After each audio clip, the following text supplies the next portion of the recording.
সিরাজগঞ্জের উল্লাপাড়ার রহস্যজনক লিচু ব্যবসায়ী হত্যার রহস্য উদ্ঘাটন সহ ৬ জনকে গ্রেফতার করেছে র্যাব-১২। সিরাজগঞ্জ প্রতিনিধি রেজাউল করিম জানান, শুক্রবার সকালে প্রেস ব্রিফিং করে র্যাব-১২ এর অতিরিক্ত ডিআইজি মারুফ হোসেন এ তথ্য নিশ্চিত করেন।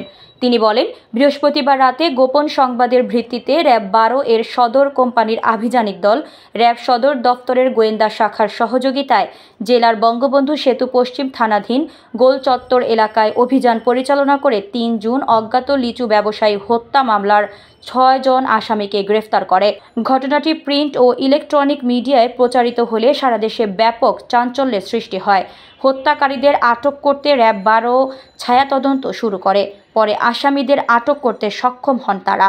৬ জনকে এই চক্রে গ্রেফতার করতে সক্ষম হয় এবং তারা যে ট্রাকে করে এই ভিকটিম এবং এই আহত ব্যক্তিকে নিয়ে এসেছিল, সেই একই ট্রাকে থেকে এই ৬ জনকে উদ্ধার